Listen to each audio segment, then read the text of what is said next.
સુરત મહાનગરપાલિકાની ચૂંટણી માટે આજે કોંગ્રેસે પોતાનો જનતાનો મેનિફેસ્ટો જાહેર કરી ચૂંટણીનું રણશીંગું ફૂંકી દીધું છે। આ મેનિફેસ્ટોમાં પાર્ટીએ ભાજપના 37 વર્ષના લાંબા શાસન પર તીખા પ્રહારો કરતા જનતાને અનેક મોટા વચનો આપ્યા છે।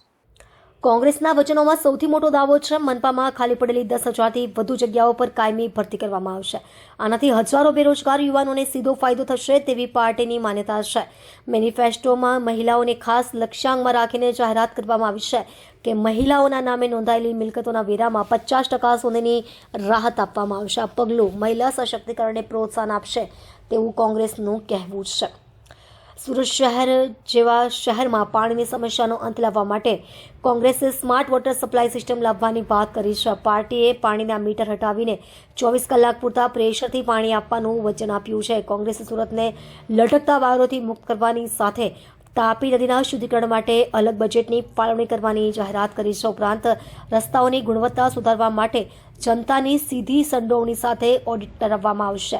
આ તમામ વચનો આપતી વખતે કોંગ્રેસ નેતૃત્વએ ભાજપ પર ઝીરો ગ્રાઉન્ડથી પ્રહાર કર્યો। તેમણે કહ્યું કે 37 વર્ષના શાસનમાં ભાજપે વિકાસના ઢોંગ કર્યા પરંતુ વાસ્તવિક મુદ્દાઓ પર ક્યારેય કામ ન કર્યું। હવે સુરતની જનતા પરિવર્તન માંગે છે। હવે જોવાનું રહેશે કે આ મેનિફેસ્ટો સુરતની જનતાને કેટલો પ્રભાવિત કરે છે। ભાજપે હજુ સુધી પોતાનો મેનિફેસ્ટો જાહેર કર્યો નથી પરંતુ તેના નેતાઓએ કોંગ્રેસના વચનોને અવ્યવહારુ ગણાવી ફગાવી દીધા છે। સુરતની રાજકીય ગરમી હવે વધવાની સંભાવના છે। कांग्रेस ने सूरत शहर के लिए मैनिफेस्टो दिया है और क्या कांग्रेस करेगी, तो सबसे पहले हमने जाके लोगों से पूछ के ये मैनिफेस्टो बनाया है।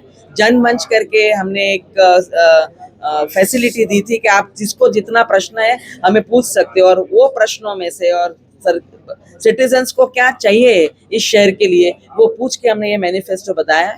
तो खास करके हमने महिला लक्ष्य बनाया कि महिला का सशक्तिकरण कैसे हो जाए, उनको टैक्स में कहाँ बेनिफिट हो सकता है, उनको क्रैश कैसे मिल सकता है, घोड़िया घर जिसको बोलते हैं जब वो काम पे जाए। दूसरा हमने सीनियर सिटीजन्स के लिए कि सीनियर सिटीजन्स को क्या चाहिए, दवाई चाहिए, सुविधा चाहिए, हॉस्पिटल जाने के लिए निःशुल्क फैसिलिटी चाहिए, तो उनकी बात की है और मेंटेनेंस की बात की है। तीसरा हमने लिया है कि भाई युवाओं को बेरोजगारी बहुत है तो उनको रोजगार कैसे मिलना चाहिए, किस तरह हम युवाओं को सशक्त कर सके, उनको शिक्षा व्यवस्था के साथ जोड़ सके, उसको शिक्षण दे सके। और खास करके पर्यावरण, जो तापी नदी में जो पोल्यूशन हो रहा है, तो ये पर्यावरण क्या मुद्दा हमने लिया है कि स्वच्छ पानी, प्योर पानी होना चाहिए, क्लीन वाटर होना चाहिए, ड्रिंकिंग वाटर साफ होना चाहिए। तो उसकी बात हमने किया, मैनिफेस्टो में लेके आए कि will give proper clean water. And सबसे इम्पोर्टेंट सामाजिक न्याय की बात की है कि सोसाइटी के सारे लोगों को, सारे सेक्शंस को एक समान न्याय मिलना चाहिए, सामाजिक न्याय मिलना चाहिए। Congress party is for social welfare and social justice. तो ये हमने लोगों को पूछ के उनके जो प्रश्न है उनको लिया है और उनको हमारे मैनिफेस्टो में रखा है कि ये हम प्रश्न लेके आपके प्रश्नों का समाधान लाएंगे, हमको आप चुनेंगे तो हम ये सारे काम आपके करेंगे, आपका शहर है और आपके लिए हमें काम करना है। तो ये हमारा